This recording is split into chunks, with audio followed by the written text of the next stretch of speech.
buongiorno, sono Francesco Caizzone e ringrazio tutti i partecipanti a questo convegno. Ringrazio gli organizzatori per avermi riservato l'onore di presentare una parte di questi illustri convegnisti.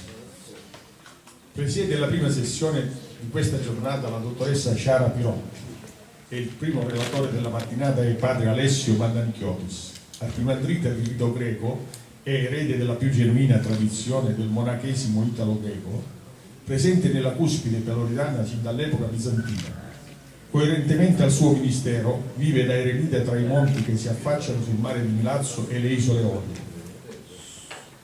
Tra le sue pubblicazioni si segnalano i santi italo-greci dell'Italia meridionale, la Sicilia bizantina e la sua fioritura geografica, iconografia liturgica in onore di San Giorgio a Bisanzio e in Sicilia. Grazie, buon lavoro. Accomodare. La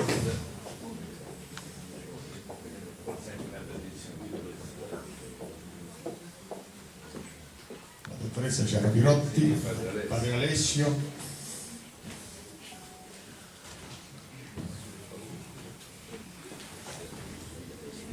Buon lavoro.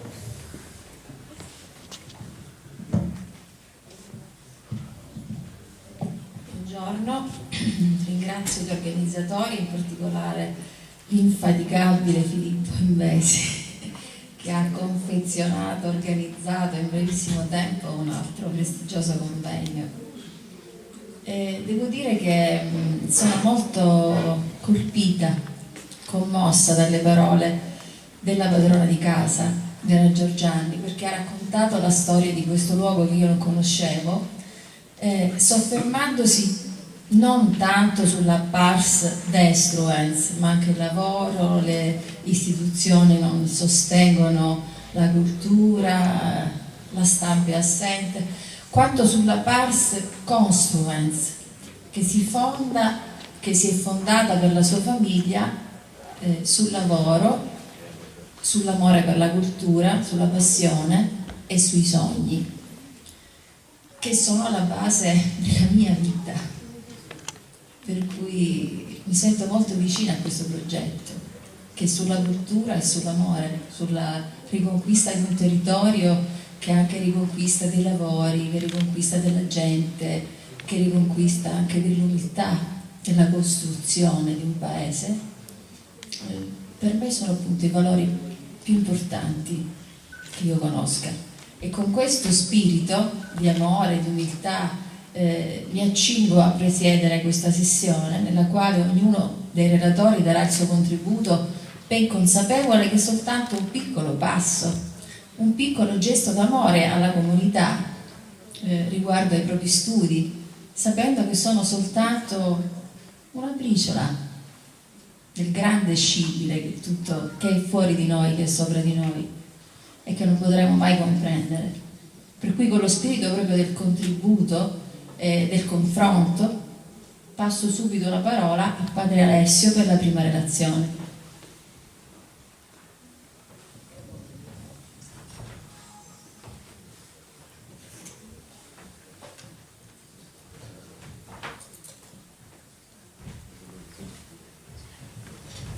Ringrazio gli organizzatori del convegno che hanno insistito per la mia presenza. Per cominciare questo assaggio, un antipasto di quanto in questi 2 giorni ci verrà fatto gustare, per riscoprire la nostra storia.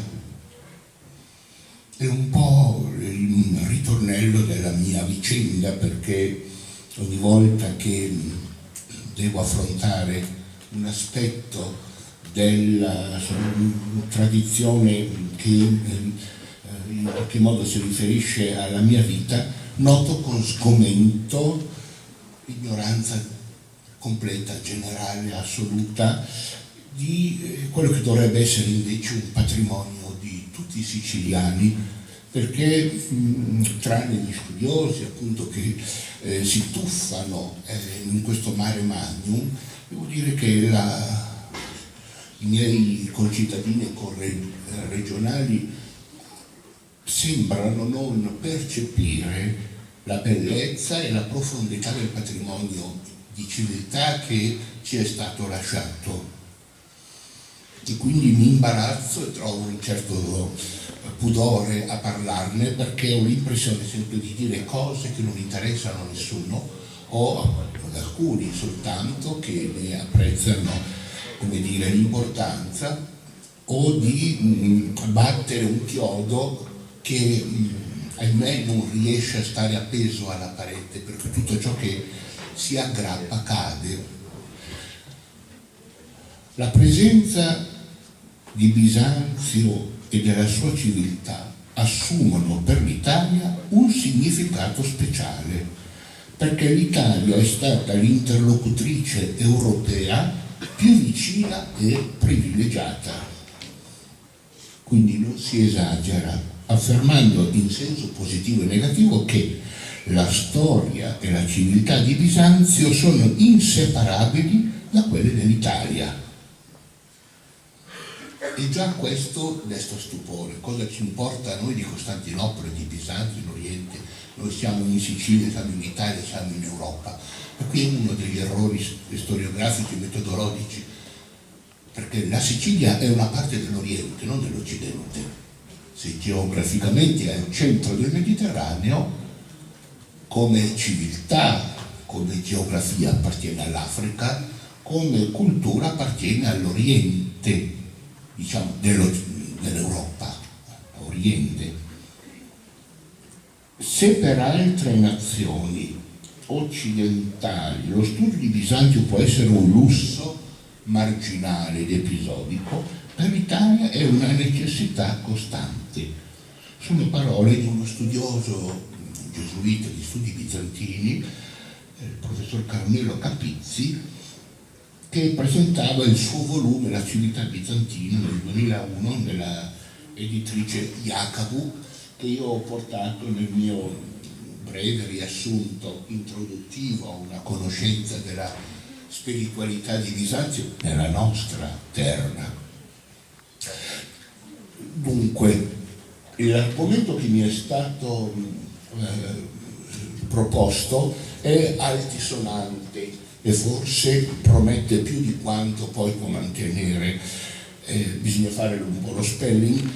Problemi, ahimè sì, problemi, perché si tratta sempre di problemi, e cioè di realtà che vanno analizzate, studiate, interpretate, spiegate, perché restano complesse, quindi di non facile lettura.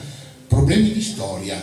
La storia è sempre complessa, perché non solo, come chi ha introdotto questo convegno già ha spiegato, la storia non ha lasciato indelebili tracce, si devono andare a cercare, e spesso le cose importanti non hanno lasciato documentazione conforme all'importanza degli eventi. Secoli di dominazione di Bisanzio e di storia araba sembrano cancellati per sempre dal nostro immaginario. Storia del cristianesimo, ahimè, quanti si sono tuffati in questa impresa hanno combinato disastri, perché la non conoscenza delle scienze che concorrono allo studio di questo fenomeno storico, culturale, spirituale, eccetera, provoca danni enormi. Si è passato per storia del cristianesimo addirittura delle favole o delle invenzioni, per campanilismo, per presa di posizione, per ideologia religiosa.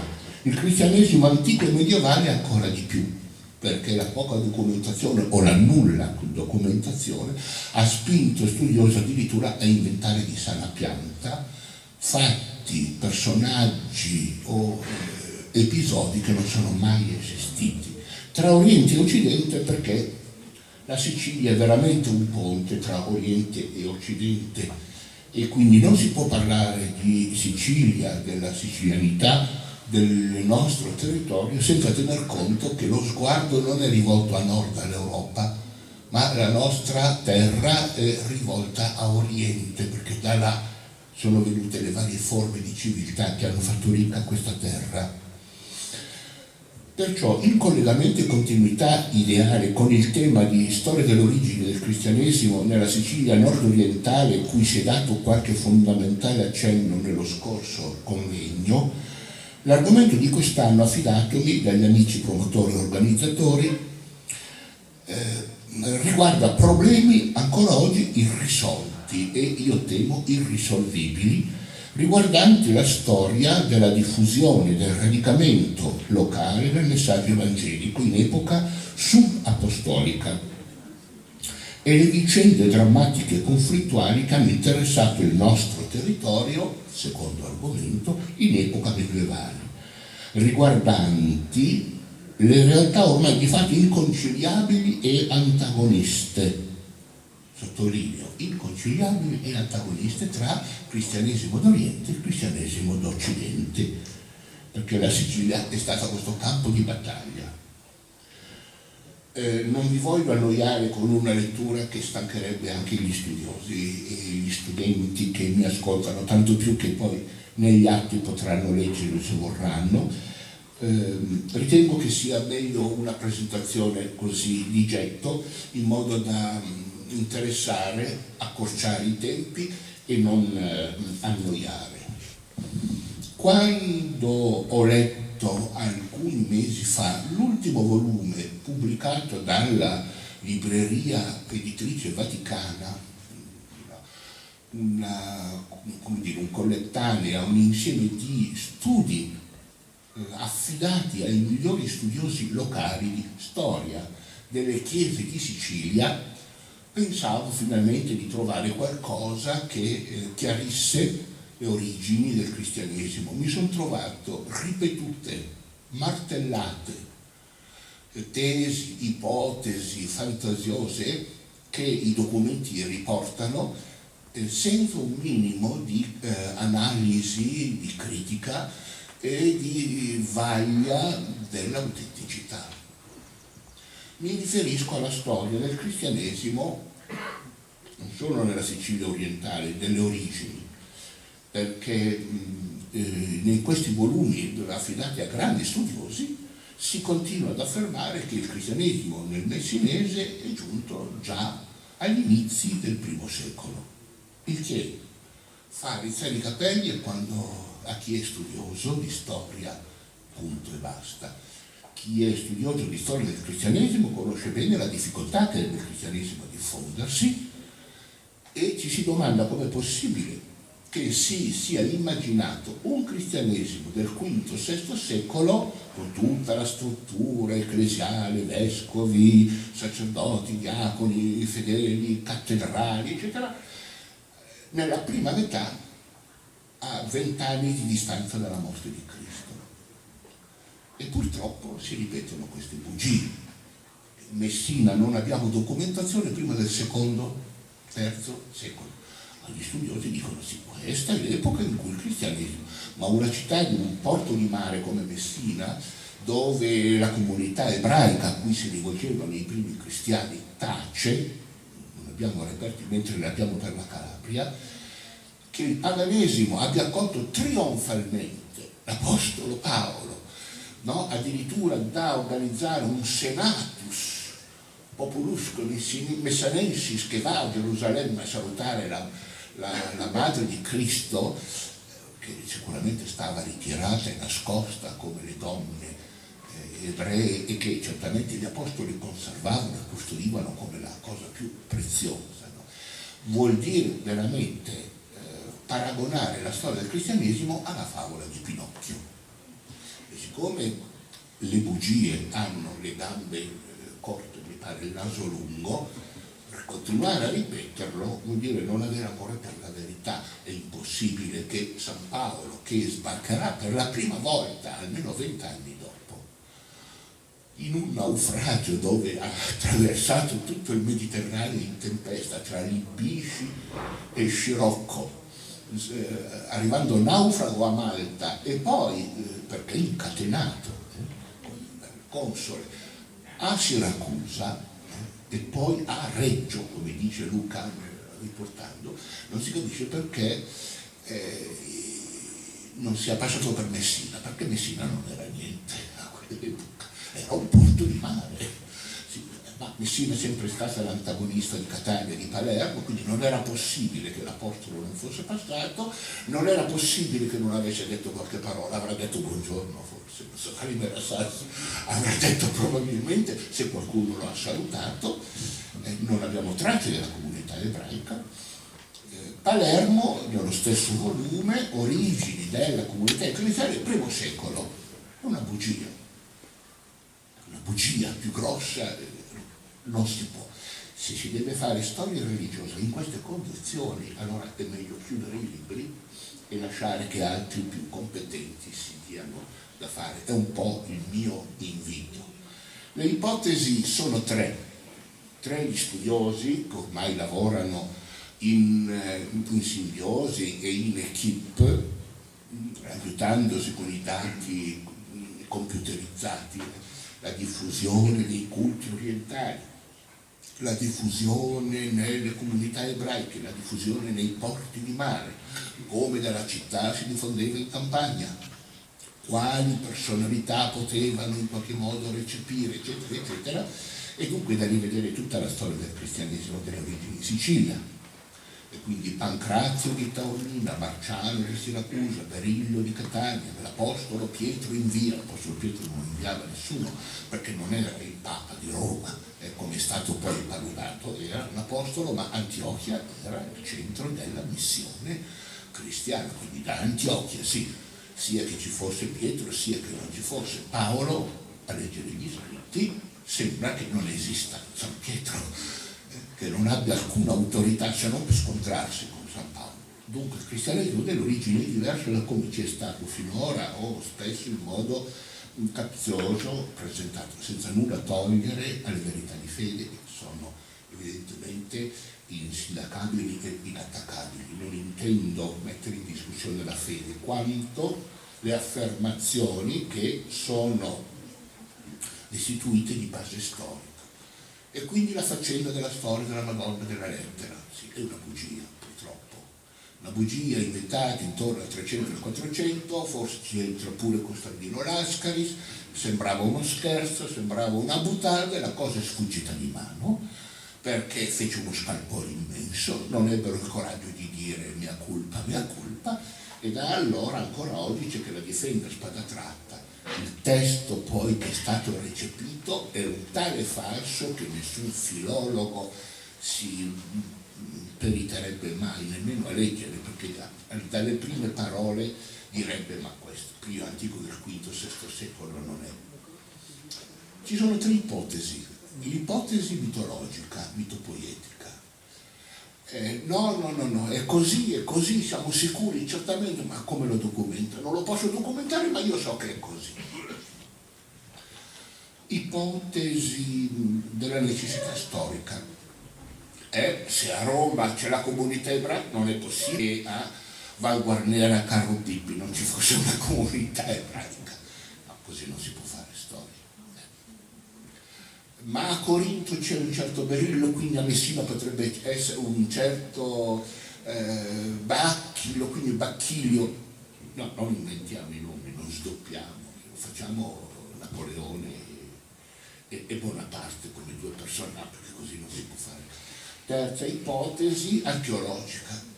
Ma l'archeologia dice non abbiamo alcun documento, quindi non c'è. No, non si può dire così, non si può fare così. Potevano esserci dei più credenti, ma da qui arrivare a una città, una chiesa organizzata, ce ne vuole. Il secondo argomento è un po' più drammatico, ma più breve, così non mi avvio verso la conclusione per non annoiare. Una delle linee di condotta, mi aiuto con un riassunto che ben esprime, che la sede romana seguirà nei confronti dell'Oriente cristiano, cioè Sicilia e Calabria, a seguito delle favorevoli condizioni, manca qui la parola politiche, determinatisi in quelle terre con la dominazione latina, traduco, normanna, a appare connotata da un sostanziale rispetto del rito, già la parola rito è ambigua, greco, sia pure in un contesto tendente a emendare le sue più rilevanti difformità rispetto agli usi latini, cioè distruggiamo tutto quello che non è romano, ma non altrettanto chiaramente della struttura episcopale della Chiesa greca. Traduco in italiano o in italiese. Sì. La Sicilia è stata, direbbe la Falkenhausen, ricatolicizzata, prima ancora che esistesse, prima del Concilio di Trento non ha senso perché non ci sono distinzioni, è stata latinizzata. Le strutture del patto di Melfi ecclesiastiche erano latinizzazione a tappeto, togliamo i vescovi greci, lasciamo i santi monaci basiliani, i pii monaci non si possono toccare, ma la popolazione deve ritornare sotto la giurisdizione. Sto parlando di aspetti politici, non religiosi. Nessuno ha mai contestato l'autorità apostolica del Papa di Roma. Oggi noi siamo latini perché c'è stata una colonizzazione a tappeto che ha distrutto sistematicamente ogni forma. Le poche briciole rimaste nel nostro territorio fino al 300 hanno resistito, al 600 hanno collassato e poi qualche resistenza in Calabria, Locri, Bova, sì, sono finite miseramente perché ciò che restava di greco agli occhi dei greci era irriconoscibile, una cosa ibrida, un pastiche dove non si capiva più che cosa poteva essere. Dispiace che questo immenso patrimonio si sia perduto e che i messinesi, la gente del nostro territorio, quando parla di Bisanzio, ne parla come di qualcosa di esotico, perché purtroppo è stato per 2 volte violentato, prima delle vicende storiche e adesso dalla memoria. Lascio agli studiosi il compito di riscoprire meglio di me questo immenso patrimonio. Se può essere utile ai giovani studenti che qui sono presenti, non voglio fare la poesia, ai loro rappresentanti studiosi posso fare un dono di una copia del volume che introduce alla riscoperta e all'amore del nostro patrimonio. Grazie.